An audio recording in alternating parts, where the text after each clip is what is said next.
clock on my desk read 5:57 p.m. I closed the chart in front of me, a 47-year-old man with a calcified aortic valve, scheduled for replacement next Tuesday. I'd already reviewed his imaging 3 times, consulted with the anesthesiology team twice, and called his daughter in Seattle to walk her through the recovery timeline.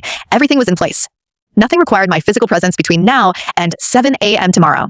I heard her before I saw her. The click of heels on linoleum, fast and purposeful, the kind of walk that announced arrival before the person even turned the corner. She'd been pacing the hallway outside the nurse's station for the last hour, making phone calls in that loud, performative voice designed to let everyone within 50 feet know exactly how important she was and how badly she was being wronged by a system that couldn't possibly understand the gravity of her situation. Her situation being that her daughter had been admitted 3 days ago with a complex congenital heart defect. A 5-year-old girl with a name I'd learned and a face I'd memorized, because that's what you do when someone puts a child in your hands. You learn their name. You look at their face. You remind yourself that the technical puzzle in front of you is actually a person. But Clara Mitchell hadn't asked me about her daughter's condition once. Not once in 3 days. She'd asked about my credentials, my success rate, how many surgeries I'd performed, whether I'd trained at a real hospital or one of those overseas programs. She'd asked about my schedule. She'd asked about my availability. She'd asked me 3 separate times whether I was on call during the evenings, and each time I explained the rotation system, she'd stared at me like I was speaking a foreign language. She never asked about Lily. Lily was the one in the bed. Lily was the one with the malformed aorta and the pulmonary stenosis and the ventricular septal defect that made her heart work twice as hard just to keep her alive. Lily was the one who looked up at me this morning with those big, terrified eyes and whispered, "Does it hurt?"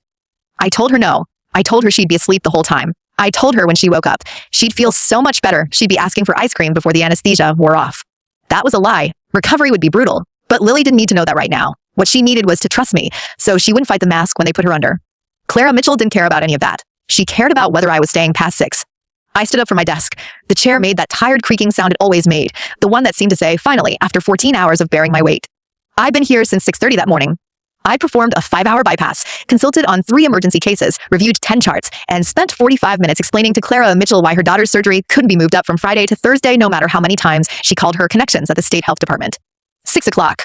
I grabbed my bag from under the desk. My tee was a simple canvas thing, worn at the corners, with a coffee stain on the front that I'd never bothered to clean because who cared? The hospital had a dress code that required us to look professional, but they didn't say anything about personal effects. That bag was the most honest thing I owned. It held my phone, my wallet, a dog-eared copy of a surgical journal, and the half-eaten granola bar I hadn't had time to finish at lunch. I was halfway to the door when I heard her. "Dr. Blake." Not a question, an accusation, a command. I turned around. Clara Mitchell stood in my doorway, her arms crossed, her posture that of a woman who was used to people jumping when she snapped her fingers. She was in her early 40s, expensively dressed, perfectly coiffed, and radiating the kind of aggressive entitlement you only get from years of being told you were special without ever having to prove it. The woman's husband, I'd learned from the nurses, was someone important, a partner at a law firm, that a name that opened doors. A man who had connections at City Hall, at the state capitol, at the hospital's own board of directors. None of that mattered to me. Not right now. I was off the clock. "Ms. Mitchell." I kept my voice neutral, professional. The voice I'd perfected over 8 years of dealing with people who thought their loved ones' medical emergencies meant they own me. "It's 6 p.m. that I was just heading out." "Out." She raised an eyebrow, the way you might if someone told you they were going to take a nap in the middle of a fire. "My daughter is still here. She's still in this hospital." "And you're going out?" The air quotes around the word out were so deliberate, they almost left marks in the air. "There's a 24-hour team on duty," I said. I'd had this conversation at least 3 times already, but apparently she needed a 4th. "Dr. Harrison is covering the cardiac floor tonight. He's excellent.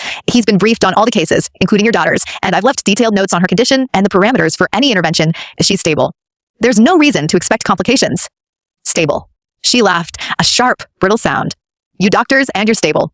I've been around hospitals long enough to know that word doesn't mean anything. It's what you say when you don't want to admit you don't actually know what's going to happen." She stepped into my office, uninvited. Her perfume hit me like a wall. Too much, too loud, the kind of scent you wear when you want to announce your presence in a room before you've even opened your mouth.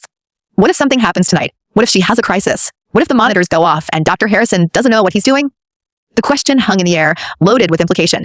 The implication being that I, Henry Blake, was the only person competent enough to care for her daughter, which was nonsense, Dr. Harrison had been practicing cardiac surgery for 15 years. He'd saved more lives than I had, and not just because he'd been doing it longer. But Clara Mitchell didn't want competence. She wanted control. She wanted me in the building, available at her beck and call, so she could feel like she was doing something active, something decisive, instead of sitting helplessly in the waiting room like every other mother in this hospital. I've gone over the protocols with the night team. I kept my voice calm because I'd learned that calm was the only thing that worked with people like her. "Dr. Harrison has my number if he needs to consult, but unless there's an emergency, I won't be in the building." "Won't be," she repeated. Interesting choice of words. She walked around my desk, running one perfectly manicured finger along the edge. Her eyes scanned my workspace, the framed diploma from Johns Hopkins, the photograph of me and my daughter at her graduation, the stack of patient files I hadn't yet filed away. "So, you're just going to leave?" She turned to face me again. "You're going to walk out that door at 6 o'clock On the duh, like you've got a train to catch. I have a life. Ms. Mitchell, a daughter, had a dog. A bathroom in my apartment that's currently being renovated by someone who charges by the hour, and if I'm not there to let him in, I'll be paying for 2 extra days of work I don't need. I don't know why I told her that. Maybe because I want her to see me as a person instead of a feature. Maybe because I was tired of being the invincible doctor who existed solely for other people's convenience. Maybe because some part of me knew, even then, that the truth of the situation was already irreversible, and a little raw honesty from me wouldn't make it any worse. Your daughter, I said, deliberately using the word daughter instead of patient or case because maybe that would get through to her. Lily, she's a beautiful child. She's also stable. I've done everything I can for her today. Tomorrow morning, I'll be back at 7 a.m. to prepare for her surgery. In the meantime, she needs rest, and honestly, Ms. Mitchell, so do you. I'd said it gently, the way I'd learned to say difficult things to families who couldn't accept them. The words were there, sitting between us, waiting for her to choose how to react. She didn't choose well. Don't you dare, she hissed, stepping closer. Don't you dare act like you're some kind of martyr. You took an oath. You're a surgeon. You don't get to clock out. You don't get to go home. I opened my mouth to respond, but she cut me off. I paid for the best, she said, pointing one of those manicured fingers at my chest. I paid for the private room, that I paid for the top specialist, that I paid for Dr. Blake, not Dr. whoever the hell Harrison. I paid for you, and that means you stay until I say you can leave. She drew a breath, her composure cracking just enough to let a glimpse of the monster through. If there's one thing I can't stand, it's a doctor who thinks the schedule is more important than the patient's health. You should be ashamed of yourself. But I guess that's what happens when people like you get your medical licenses. You think you're gods now. People like you. I felt something inside me go very, very still. Not anger, not hurt, something colder, something that had been building for years, in increments so small I hadn't noticed the accumulation until this moment.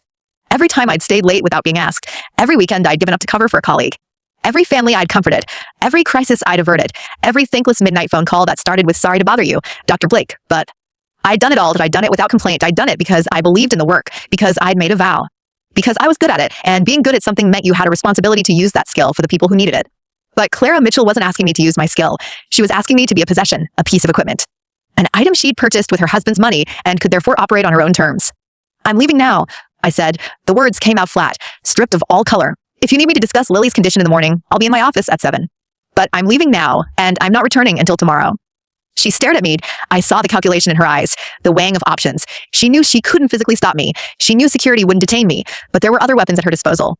Weapons that had been honed by years of dealing with people who had less power, less money, less status. She chose her next words carefully. I'll be calling the hospital administrator first thing tomorrow, and the board of directors, and every single person I can reach who has even a shred of influence over your career. I hope you get through to them, I said, and even I was surprised at how calm I sounded. I'd like them to know why I left. Then I walked past her. She didn't try to stop me. She just stood there in my office, among my things, radiating the righteous fury of a woman who had been slighted. The hallway stretched before me, empty and familiar. I'd walked these corridors 1,000 times. I'd walked them at dawn, at midnight, at moments so strange I couldn't have named what time of day it was. I'd walked them on the way to emergencies and on the way back, and there was no part of this building I didn't know by heart. But tonight, I felt like I was walking through it for the last time. Outside, the air was crisp. Fall in Baltimore always surprised me.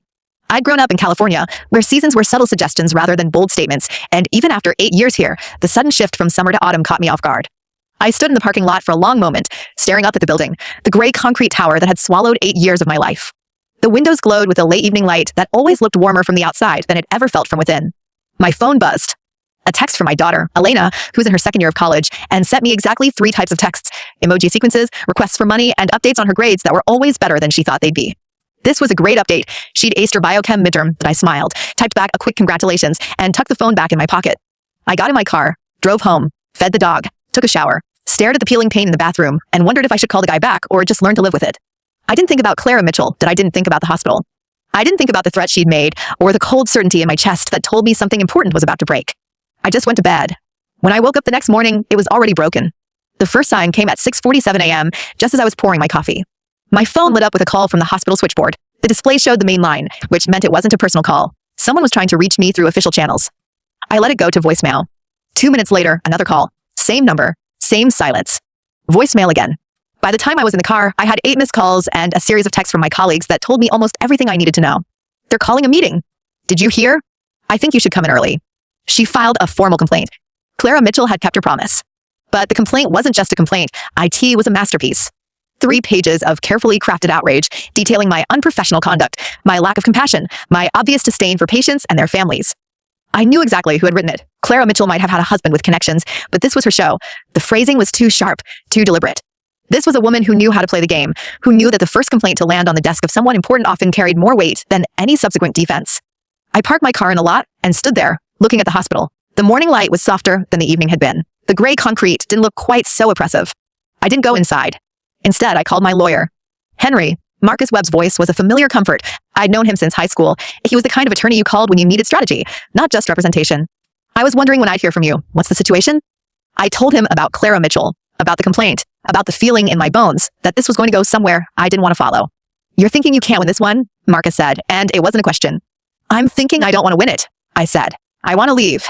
There was a long silence on his end. I imagined him in his office, with a view of the harbor and the $1,000 suit and the framed credentials. He'd come a long way from the kid who used to steal my lunch money in middle school and then apologize with a candy bar the next day. You've been at that hospital for 8 years, Henry. You've got a good reputation. You've got tenure. I've got nothing, I said. I've got a job that expects me to sacrifice every part of my life because someone else has more money than I do. I've got an administrator who will throw me under the bus the second it seems convenient. I've got a patient's mother who thinks I'm her personal physician because her husband has connections. I paused. The words came harder than I expected. What I don't have is any reason to stay. Marcus's answer was quick. Okay, let me do some digging. See what we can do. Don't sign anything without me. I won't, I said, but I didn't hang up. There was something else I needed to say. Marcus. Still here. I'm going to need a copy of the employment contract, the original one, and any amendments they've had me sign. Already on it. You think they're going to try something? I think, I said, they already have. When I finally walked into the hospital, I didn't go to my office. I didn't go to the wards. I didn't go to the patient floors. I went to the human resources department. The woman at the front desk looked up with the bored expression of someone who'd been answering the same question for 30 years. Can I help you? I slid a folded piece of paper across the counter. I'm here to get some forms. She picked up the paper, read it, looked at me with something closer to surprise. I'm resigning, I said. I want the proper forms. I want to get this done before the end of the day. She stared at me. Resigning? Dr. Blake, you know this is just a complaint, right? You don't have to. I'm resigning. I repeated. The forms, please. It took me 3 hours to get everything sorted. 3 hours of forms and signatures and explanations. 3 hours of the HR department trying to talk me out of it, of my department head calling me in for a conversation that went exactly the way I expected. What do you think you're doing? Henry Carter's face was flushed with something that might have been anger or might have been embarrassment. He'd been my supervisor for 5 years. We'd never been friends, but I thought we were professionals. I thought he understood what I brought to the department. I'm resigning, I said. I've been through the forms. I'm giving my official notice. There's no reason for this, he said, but his voice wasn't confident. He knew there was reason. He knew what had happened. He'd already seen the complaint. He was the one who'd forwarded it to me. You can fix this, he said. You just have to talk to her. Apologize. Tell her you were having a bad day. What exactly would I be apologizing for? Your tone, he said. Your attitude. The way you approached the situation. I approached the situation by telling her I was leaving at 6 p.m. I said, I'm sorry that upset her, but it's not my responsibility to manage her emotions. I could feel the concrete in the room. The same gray that painted every wall in this building was now settling in the space between us. Let me tell you what's going to happen next, I said. He actually flinched. And maybe that was the moment I knew I was right to be leaving. I sent Elena a text to let her know I'd be home early. She responded with a series of question marks and a voice message that turned out to be her trying to figure out if I was joking. My car hummed beneath me as I pulled away from the hospital, heading to the new apartment. The address was in my phone. I'd signed the lease 3 months ago, back when I still thought I was just planning for the future, back when I thought I could live in both spaces, the old life and the new, until I was ready to choose. I guess I was choosing now. The next morning, my phone started ringing at 7:05. I let it go to voicemail. It rang again at 7:12. At 7:21, someone from the hospital's media relations department left a message asking if I had any comments about my resignation. I had plenty of comments. I didn't want to share them. At 8 a.m., a reporter from the Baltimore Herald called. Not the main number. My personal number. The one that was supposed to be unlisted. I stared at the screen for a long moment. How had she gotten this? Then I remembered who I was dealing with. By 9 a.m., I turned my phone off, made a pot of coffee, and walked outside to look at the view of the harbor. The water was still that gray-blue November color, and the boats were rocking gently in the cold wind. I heard an unfamiliar engine behind me, and I turned around. There was a woman walking toward me from the driveway. Mid-50s, bright red hair, navy blue suit. She walked right up to my front door, like she owned the place. Dr. Blake. I didn't recognize her, but I knew that voice. It was the one from the voicemail. Miss Parker? Doctor, she said, and her smile was bright and professional. Dr. Stephanie Reed. I'm the new head of recruitment for a private hospital network, and I'd like to have a conversation with you. I stared at the woman on my doorstep. Red hair, sharp cheekbones, a suit that cost more than my first car. She stood there with the easy confidence of someone who was used to getting what she wanted, and she was looking at me like I was the thing she'd come to collect. Dr. Reed, I said. I don't recall scheduling an appointment. You didn't. She smiled unbothered. That's the thing about opportunities. They don't usually wait for an appointment. She extended her hand. I shook it, more out of reflex than politeness. Her grip was firm, professional, the kind of handshake that said I know exactly who I am and what I want. You've got a leak in your organization, I said. I resigned yesterday. Word shouldn't have traveled that fast. My organization has eyes everywhere, she said. and ears, and a very healthy respect for talent. May I come in? I should have said no. I should have closed the door and gone back to my coffee and my silence and my growing sense that the world was about to become very complicated. Instead, I stepped aside. She walked past me into my apartment, taking in the space with a quick, assessing glance, the half-unpacked boxes, the dog bed in the corner, the framed photos of Elena that I'd set up on the counter before I could stop myself. I know this place, she said. This is the building with the renovation issues. The developer went bankrupt 3 years ago. Lucky me, I said. I got a discount. She laughed, a genuine sound that seemed out of place in the context of this entire surreal morning. I like you, Dr. Blake. You don't pretend to be something you're not. I don't know what I am, I said. I'm still figuring it out. That's exactly why I'm here. She sat down on my one decent chair without being invited. You're at a crossroads. You've just left a job that wasn't treating you with respect. You're wondering if you made the right decision, but you're probably also wondering how you're going to pay your mortgage while you figure out what comes next. I didn't respond. She didn't need me to. Let me skip the sales pitch, she said.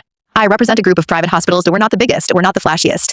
But we are the most selective, and we're currently looking for exactly one person, a cardiac surgeon who can perform a very specific procedure. A procedure that, according to our research, only 3 surgeons in the country can do, and 2 of them are retired. She paused, letting the weight of her words settle. You're the third. I'd known this was coming. I'd known it since the moment I'd seen her on my doorstep, but hearing it said out loud with that kind of certainty still hit me like a wave. Which procedure? I asked, even though I already knew. The Cardinicado modification, she said. The one you developed, the one you've never published. The one that saved a 16-year-old boy in Cleveland 2 years ago, and a 24-year-old woman in Phoenix last spring, and a 5-year-old girl named Lily Mitchell, who I understand you were scheduled to operate on this morning. I felt something twist in my chest. Lily Mitchell. Her surgery was supposed to be today. Dr. Reed said. It's been postponed. The hospital is scrambling to find someone to take your place. They've called in 3 consultants from out of state. None of them are confident. I didn't ask what had happened to Lily. I didn't want to know. Not because I didn't care, but because caring was what had gotten me into this mess in the first place. Dr. Reed, I said carefully, I appreciate the interest, but I'm not looking for a job right now and I'm looking for a break, a real one. The kind where I don't have to think about surgical procedures for at least a month. That's fine, she said. Take a month. Take 2. We're not in a hurry, but when you're ready to come back, I want you to consider what we're offering. She reached into her briefcase and pulled out a folder. The paper inside was thick, high quality, the kind that whispered money. Read it when you're ready, she said. My number's on the first page. Call me whenever. She stood up, smoothed her skirt, and walked toward the door. At the threshold, she paused. One more thing, Dr. Blake. That complaint the Mitchell woman filed against you, it's already been leaked to the press. By the time you check your phone again, your name will be everywhere. And I know how that feels if I've been there. She gave me a look that was almost kind. When you're ready to fight back, call me. I have people who are very good at making sure the truth comes out. And then she was gone, leaving me alone with a folder full of numbers and the sound of the door clicking shut behind her. I sat down in the chair she'd just vacated and stared at the folder in my hands. The letterhead read, Mercy Private Hospital Network. Beneath it, a list of names I recognized, the kind of names you saw in medical journals and charity galas. The kind of names that meant you'd arrived. I opened the folder. The offer inside was staggeringly generous at a base salary that made my old one look like pocket change, research funding, a dedicated surgical team, equipment budget. More vacation days than I'd taken in the last 5 years combined. And in the fine print at the bottom, a clause I didn't expect, the hospital will provide legal support in the event of any disputes related to the physician's employment, including but not limited to defamation, wrongful termination, and professional reputation management. They were offering me protection, not just a job, a shield. I closed the folder, set it aside, and went back to my coffee. My phone was buzzing in my pocket. I turned it back on after Dr. Reed left, and now it was vibrating with the urgency of a woman who'd been waiting for me to notice her. The messages were from my daughter, Elena. Dad, are you okay? There are reporters outside the hospital asking questions. Someone called Mom and told her you got fired. I'm coming home. I typed back, I'm fine. I resigned. I'll explain everything later. Her response was immediate. I already bought the train ticket. I looked at the clock on the wall. 10:47 a.m. She'd be here in 3 hours. I went back to my office, my real one, the spare bedroom I turned into a workspace, to set up the guest room. My brain was chewing on the pieces of Dr. Reed's offer, trying to find the catch. There had to be a catch. There was always a catch. The doorbell rang at 11:15, and for a brief, insane moment, I thought Elena had gotten her train times mixed up. But I opened the door to find the person I dreaded most. Nora Hayes, my ex-wife. She stood on my doorstep in her usual tailored coat, her hair as perfect as the day we'd met, her posture broadcasting authority and disappointment in equal measure. You've been avoiding my calls, she said. I've been handling a crisis, I said. What are you doing here? I came to see the damage for myself, she said. She walked past me into the apartment without waiting for an invitation, scanning the room the same way Dr. Reed had, but with a different energy. Where Dr. Reed had been assessing value, Nora was assessing failure. Elena called me, she said. She's worried about you, and I think you know how this looks. I closed the door. I resigned from my job. That's how it looks. You resigned from one of the most prestigious cardiac surgery positions on the East Coast, Nora said. Without warning, without a backup plan, without even telling your ex-wife, who, in case you've forgotten, is still legally responsible for our daughter's financial support. I've never missed a child support payment, I said. That's not what this is about. She turned to face me. It's about you making a decision without thinking about the consequences. It's about you being impulsive when you should be strategic. I felt the familiar flash of irritation, the one that had been simmering beneath the surface since we'd split. I made a strategic decision. I left a job where my skills weren't valued, for my own peace of mind. Let me tell you what's going to happen now, she said.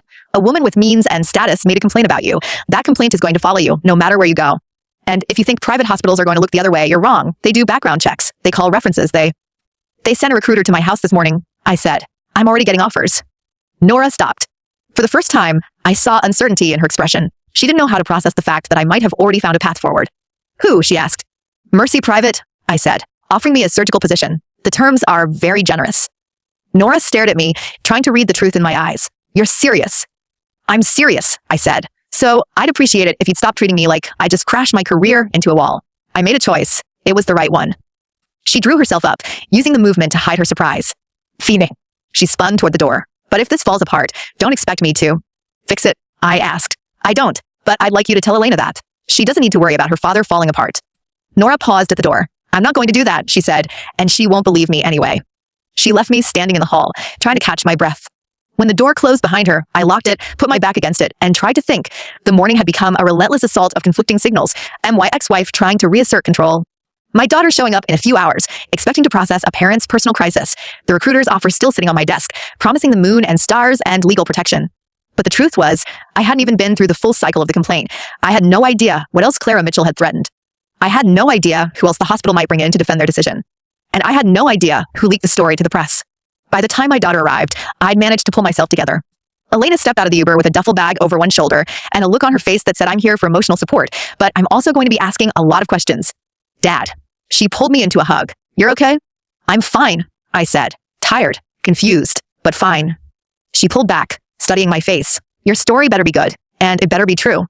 I gave her the edited version over coffee and sandwiches. She listened with the same focus she used for exam prep, taking mental notes in a way that made me realize where she'd picked it up.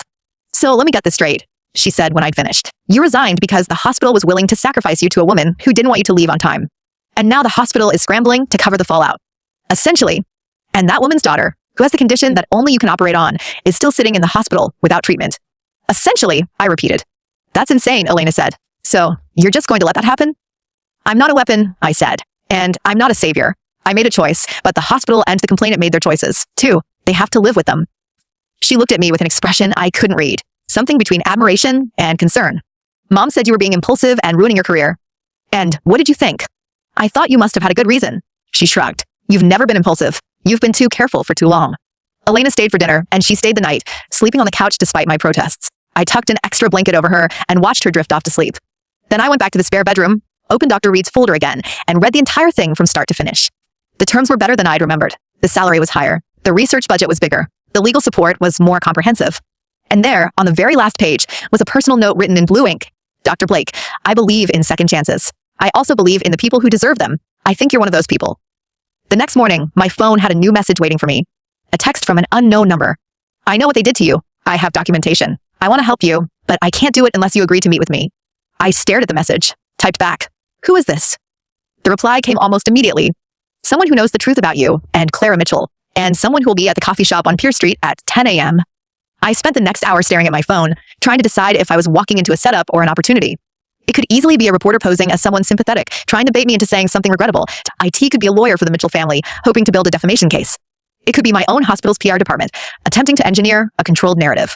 Or it could be exactly what it claimed to be, someone who knew the truth and wanted to help me. I called Marcus. The Mitchell complaint, I said. I need to know if there's a way to challenge it, if there's a procedural error or a history of false complaints from the same family. Marcus's voice was cautious. You're thinking of fighting back? I'm thinking of protecting myself. There's a difference. Let me make some calls. What's the name of the hospital's legal counsel? I told him, hung up, and checked the time. 9:37 a.m. The coffee shop on Pierce Street was 10 minutes away. If I left now, I'd be there with time to spare. The coffee shop was a small place, tucked between a laundromat and a boarded-up bookstore, and IT was the kind of spot that survived by serving the neighborhood regulars, not by attracting foot traffic. Exactly the kind of place someone would pick if they didn't want to be seen. I ordered a black coffee and sat down at a table by the window. The woman who served me had tired eyes and a name tag that read Marie. She didn't recognize me, or if she did, she didn't say anything. At 10:02 a.m., the door opened. A woman walked in. She was in her late 40s, with dark hair pulled back in a practical ponytail and a face that carried the specific exhaustion of someone who worked long shifts and didn't sleep enough. Her clothes were neat but worn. a cardigan that had seen better days, slacks that had been ironed one too many times. I knew her immediately. Margaret Harrison, she'd been one of the head nurses on the cardiac floor for the last decade. We'd worked together countless times. She was the one who kept everything running when the doctors were distracted. She was the one who knew which patients were lying about their symptoms and which families were about to become problems. She was also the one who'd been on shift the night Clara Mitchell had made her first complaint. Dr. Blake. She sat down across from me, without asking permission. Thank you for coming. Margaret. I tried to read her expression. Worry? Determination? Something in between. I didn't expect to see you here. I didn't expect to be here, she said. But I couldn't let this go. Not after what I heard. She leaned forward, lowering her voice. I know what they're doing to you. The hospital administration. The Mitchells. They're trying to make you the scapegoat. For what? For everything. She glanced around the coffee shop, checking for listeners. That complaint wasn't just about you leaving at 6. That complaint was the opening move in a campaign to discredit you completely. They want to make sure no one will hire you. They want to make sure your reputation is destroyed. The Mitchells, I said. Why would they go that far? I didn't do anything to them. It's not the Mitchells, Margaret said. It's the hospital. They've been looking for a way to get rid of you for a year. The Mitchell complaint was just an excuse. I felt the words settle into the space between us. Why would the hospital want to get rid of me? Margaret hesitated, weighing her next words carefully. There's a partnership, a new surgical wing. The Mitchells are major donors, and the hospital's been negotiating with them for 6 months. The terms are complicated. They want influence. They want control over who gets hired and who doesn't, and you've been a problem. A problem, I repeated, because I won't roll over when someone complains. Because you're the best, she said. And because that means you're expensive, you're demanding. You make the hospital look good, but you don't play the political game. They want someone who can be managed, someone who won't push back. The accusation was too precise, too coherent, to be the rant of a disgruntled nurse. Margaret had done her homework. She'd put together pieces that I hadn't even known existed. Who told you this? I asked. I've been at that hospital for 12 years, she said. I see things that I hear things, and when they started pushing you out, I started paying attention that I made copies of the emails. I kept the records of the conversations that I have everything. She reached into her bag and pulled out a slim folder. The paper inside was covered in notes, diagrams, and highlighted documents. I can't give this to you, she said, but I can tell you what's in it. And what I found is that the Mitchells aren't the real threat. They're the front. The real threat is the hospital's board. The door of the coffee shop rattled open again. I tensed, but it was just a young couple looking for a table. Margaret continued, her voice barely a whisper. The board is trying to restructure the cardiac department. They want to eliminate certain positions, consolidate funding, and replace the senior surgeons with younger, cheaper recruits. You were in their way. The Mitchell complaint was a gift to them. They'll use it to fire you and make it look like a disciplinary issue. And if I fight back? I asked. Then they'll make your life a nightmare, she said. They'll leak false stories about you. They'll create fabricated patient complaints. They'll make sure no hospital in the state will touch you. I leaned back in my chair, processing. The pieces were starting to fit together. Clara Mitchell's aggression, the hospital's quick agreement to let me go without a fight, the pressure from the board to settle the complaint quietly. They weren't protecting the Mitchells. They were using the Mitchells to get rid of me. Why are you telling me this? I asked. Because you're not the first, Margaret said. They did the same thing to 2 other surgeons in the last 3 years. Both of them were forced out. Both of them couldn't get work afterward. One of them is driving for Uber now. Another opened a private practice out of state and is barely surviving. She looked at me with something that might have been grief. I watched it happen, and I couldn't do anything, but I can give you the ammunition you need to fight back. I walked out of the coffee shop in a daze. The sun had come out, but it felt like the light was coming from too far away. Margaret had given me enough details to piece together the pattern. The board's plan was methodical. They'd identified the senior surgeons as obstacles to their cost-cutting strategy. They'd waited for a compliant patient or a conflict to serve as an excuse, and then they'd struck with pressure, with silence, with a cold machinery of bureaucratic punishment. I thought about my work, the patients I'd saved, the hours I'd spent in the OR, the families I'd spoken to at 3 a.m. It wasn't about the medicine. It was about the money, and I was an obstacle. I sat down on a bench across from the coffee shop, not ready to go home yet. The folder was still tucked under my arm. Inside it were the notes Margaret had given me, the emails between the board members, the meeting minutes that documented their plans, the references to the Mitchells that revealed the hospital's strategy. And something else, a name I hadn't expected to see. The board's contact for the Mitchell account was someone I recognized, a man I'd known by reputation for years, someone who was supposed to be retired. Christopher Reed. The same last name as the recruiter who'd come to my door, the same woman who'd offered me a job at Mercy Private. I didn't know if it was a coincidence, but I had a sudden, sharp awareness that nothing about this situation was accidental. I called Stephanie Reed before I could think better of it. She answered on the second ring. Dr. Blake, I was hoping you'd call. Your offer, I said. The job at Mercy Private. It's not just about my surgical skills, is it? A pause on her end. Then, what makes you think that? Your name came up in something today, I said. Your connection to the hospital board, the Mitchell complaint, the restructuring of the cardiac department. It's all connected, isn't it? There was a long silence. When she spoke again, her voice was different, less smooth, more direct. You're smarter than I thought, she said. That's good, because I need someone who can see the whole picture. What's going on? I asked. She let out a slow breath. The hospital board is full of people who care more about their quarterly reports than their patients. They've been systematically dismantling the cardiac department for 3 years. I've been trying to stop them. I've been trying to recruit the surgeons they've targeted, but I can't do it alone. And you think I can help you? I think you're the only one who can, she said. You have the skills, you have the reputation, and now you have the motivation. The Mitchell complaint wasn't an accident. They were trying to destroy you before you could become a problem. They failed, I said. Not yet, she said, but I have a plan. And if you're willing to work with me, I can make sure they never touch you again. I hung up the phone and stared at the screen. My name was in the news. My reputation was being shredded by people who'd never even met me. And now I had a choice, walk away from all of it or fight back. I thought about Elena, about the life I'd built, about the hospital where I'd spent 8 years, the place I'd thought of as home. There was a cold, familiar knot in my stomach, the same feeling I'd had when I'd stood in Clara Mitchell's doorway and decided to leave. But this time, the choice wasn't about leaving. It was about staying. When I got home, there was a letter waiting for me. It was from the hospital's legal department. Formal, precise, and utterly damning. Dear Dr. Blake, it read, we are writing to inform you that your resignation has been accepted, effective immediately. However, due to the nature of the complaints against you, we are unable to provide a positive reference. We also advise you to consult with legal counsel regarding the dissemination of any information related to your employment at the hospital. They were threatening me. They were trying to make sure I couldn't find work anywhere else. They thought they'd won. I held the letter in my hands for a long time. Then I put it down, opened my laptop, and started drafting a response. 3 hours later, I had a plan. Stephanie Reed's offer was still on the table. Mercy Private was still willing to hire me, and I knew something they didn't. I had proof, copies of emails, the meeting minutes. The board strategy documented in black and white. I called Marcus. I need you to send a letter to the hospital's board, I said. A formal complaint. I'm going to sue them for defamation, wrongful termination, and breach of contract.